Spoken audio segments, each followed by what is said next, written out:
Nadreen, एक conference हुई है पाकिस्तान में और ये कॉन्फ्रेंस हुई फ़लस्तीन के हवाले से। फ़लस्तीन से इजहार यकजहती के लिए आल पार्टीज़ कॉन्फ्रेंस हुई, लेकिन इसका एजेंडा क्या है? यानी इन्होंने सारी जमातें बुलाई कि जनाब फ़लस्तीन के हवाले से हमने काम करना है, फ़लस्तीन के हक़ में हमने बोलना है। तो एजेंडा क्या था? फ़लस्तीन या इसराइल से इजहार यकजहती, या तो आप फ़लस्तीन से इजहार यकजहती करेंगे या इसराइल के साथ करेंगे।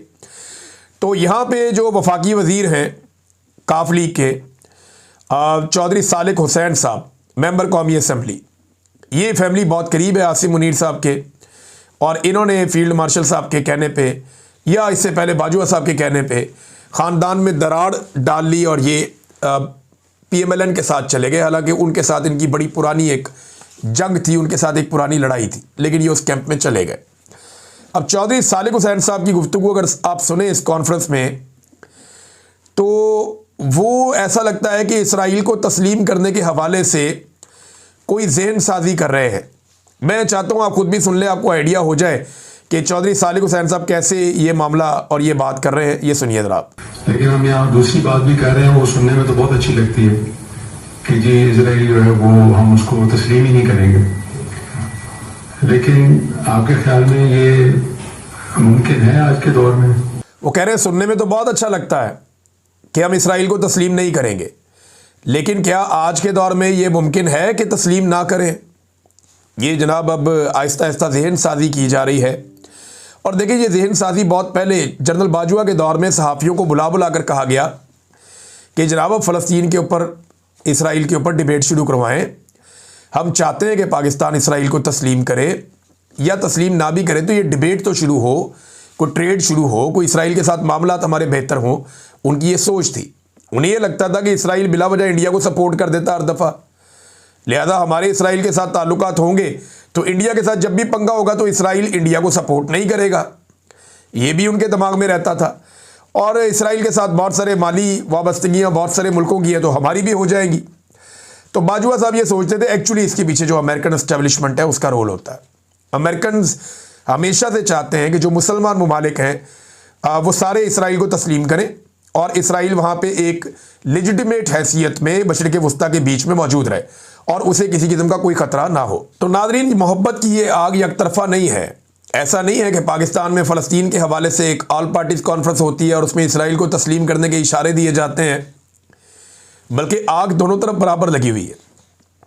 इसराइली अखबारात तारीख़ में पहली मरतबा पाकिस्तानी हुकूमतों की तारीफ़ कर रहे हैं। इस वक्त जो पाकिस्तान में हुकूमत है, चाहे वो वफाक में है चाहे वो पंजाब में है, वो बहुत खुश हैं और इसराइली अखबारात बाकायदा तारीफ़ कर रहे हैं। टाइम्स ऑफ इसराइल ने इसके हवाले से खसूसी मजमून शाया किया है और पाकिस्तान पर इस वक्त जो रजीम मुसल्लत है उनकी बहुत तारीफ़ें की हैं। और इसमें तज्ज़िया किया गया है कि पाकिस्तान में इस वक्त सियासी और अस्करी हल्के अब्राहम अकॉर्ड या उस मुआहदे को यकजहती के तनाजुर में देखते हैं और पाकिस्तान को अपनी हिकमत अमली नज़रियाती वाबस्तगियों के बजाय अमली मफाद और खित्ते की हिकमत अमली की बुनियाद पर तरतीब देनी चाहिए। और इस रास्ते में अब्राहम अकॉर्ड एक बड़ा निशान है, इस तरफ बढ़ना होगा। फिर उन्होंने बड़ी तारीफ़ की फील्ड मार्शल आसिम मुनीर साहब की। अब आसिम मुनीर साहब की क़यादत में रियासती रिट की बहाली एक नए दौर का आगाज़ है। शिद्दत पसंद तंजीमों पर पाबंदी, नफरत अंगेज़ तकारीर के ख़िलाफ़ कार्रवाई। अब तहरीक लब्बैक का भी हवाला जो है वो इन अखबारात के अंदर दिया गया। तो बड़ी तारीफ़ कर रहे हैं इसराइली अखबारात पाकिस्तानी हुकूमत की, पाकिस्तान की मिलिट्री एस्टेब्लिशमेंट की। ऐसा माजी में पहले नहीं हुआ, लेकिन ये पहली दफ़ा हो रहा है। अब इसके ऊपर आप खुश हों या ना हों, ये आपकी अपनी मर्ज़ी है, लेकिन ये आग दोनों तरफ से बराबर लगी हुई है। डोनाल्ड ट्रंप को अमन के नोबेल पीस प्राइज़ के लिए जो सबसे पहले नॉमिनेट किया शहबाज शरीफ और नेतन्याहू ने किया। तो बहुत सारी चीज़ों में पाकिस्तान और इसराइल करीब आ रहे हैं और पाकिस्तान में जिस तरीके से इसराइल के ख़िलाफ़ होने वाले हर एहतजाज को दबाया गया, कुचला गया, उसके ऊपर रियासत ने पूरी ताकत का इस्तेमाल किया। ये एक बड़ी नई मिसाल है जो इससे पहले माजी में हमने नहीं देखी। माजी की हुकूमतें डरती थी, वो ये सोचती थी कि लोग क्या सोचेंगे, हमारे ऊपर रद्द-ए-अमल होएगा, हमें जो है वो सियासी नुकसान हो जाएगा अगर हम फ़लस्तीनियों के हक़ में निकलने वाले लोगों को रोकेंगे या इसराइल के ख़िलाफ़ एहतजाज करने वाले लोगों को रोकेंगे। लेकिन मौजूदा रजीम ने इस बात की परवाह नहीं की, जिस पे इसराइल बहुत खुश है। उनकी तहरीरों के अंदर अब ये चीज़ नज़र भी आ रही है।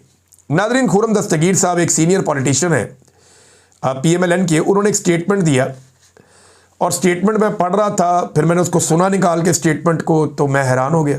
लेकिन इनके वालिद गिरामी ने भी जब फातिमा जिन्ना साहिबा का एक अयूब खान के खिलाफ इलेक्शन हो रहा था, तब फातिमा जिन्ना साहिबा की बड़ी तौहीन की थी, गुजरावाला में बड़ी तौहीन की थी। तो अब जो है वो उनके बेटे भी उसी रास्ते पे चल पड़े, अच्छे खासे पढ़े लिखे आदमी हैं। अब वो ये कहते हैं तहरीक लब्बैक के एहतजाज के बाद हाई लेवल मीटिंग में ये बात तय हो चुकी है कि अब सियासत सिर्फ पुरअमन होगी। फील्ड मार्शल साहब ने वादे कर दिया है कि हार्ड स्टेट ही होगी। भी मेरा खुर्रम दस्तगीर साहब आपसे सवाल है, कौन सा आइन इजाज़त देता है आर्मी चीफ को या फील्ड मार्शल को कि वो ये वादे करें या फैसला करें कि स्टेट कैसे चलेगी और कैसी होगी? रियासत को चलाने की जिम्मेदारी वो किन लोगों की होती है? सरकारी मुलाजमीन की तो नहीं होती।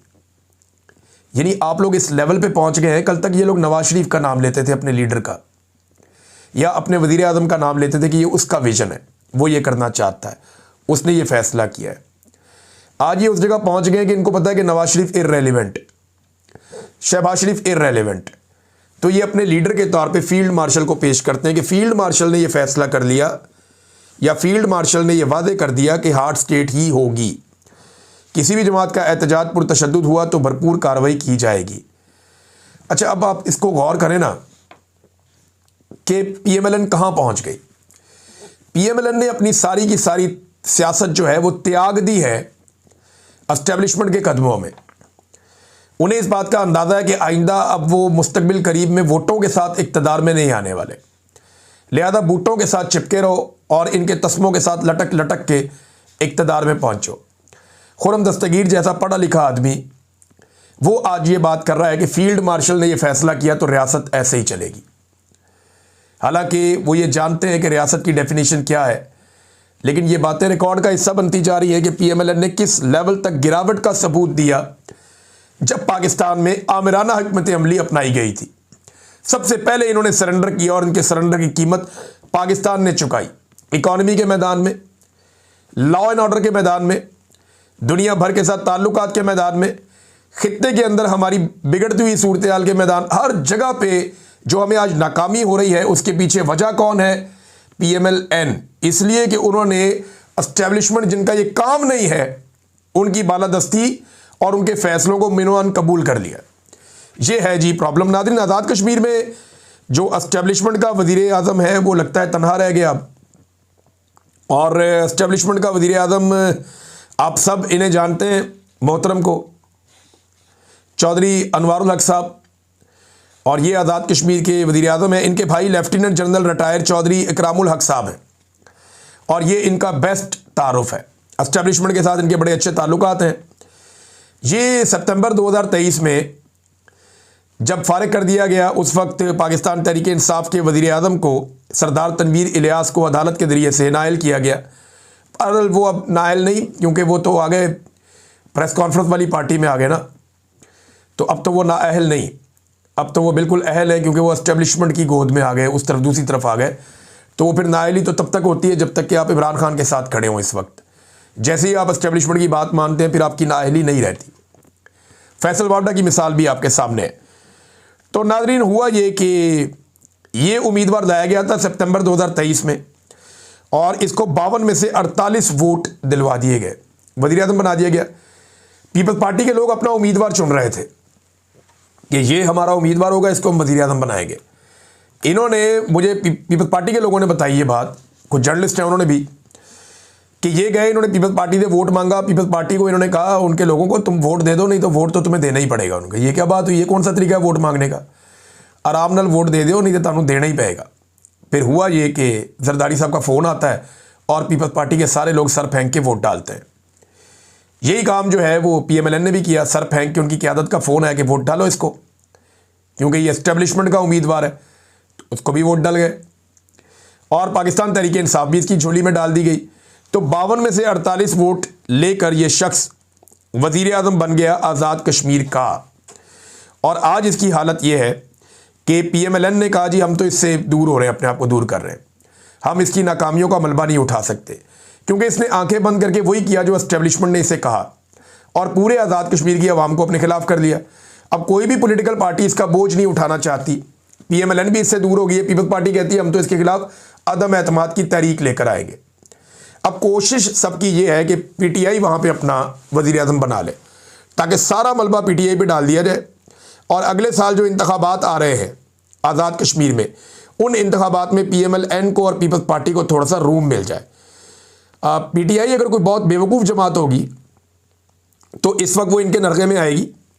अगर कोई भी शख्स वज़ीर आज़म बनना चाहता है, कोई मिलजुल के ये काम करते हैं तो कर लें, लेकिन पीटीआई को चाहिए कि इस खेल से अपने आप को बाहर रखे और इलेक्शन का इंतज़ार करे और इलेक्शन में बेहतर उम्मीदवार खड़े करके, जो लोग नहीं बिके और जो लोग नहीं बिकेंगे उस तरह के उम्मीदवार खड़े करके एक मरतबा दोबारा इलेक्शन में आए और इलेक्शन को जीतने की कोशिश करे।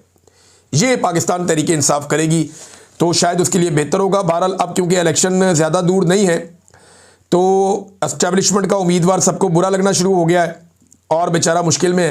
एस्टेब्लिशमेंट कोशिश कर रही है अपने उम्मीदवार को बचाने की, वो कामयाब होते हैं या नहीं होते ये आपको आने वाले वक्त में पता चल जाएगा। अब तक के लिए इतना ही, अपना ख्याल रखिएगा, अपने चैनल का भी। अल्लाह हाफिज़।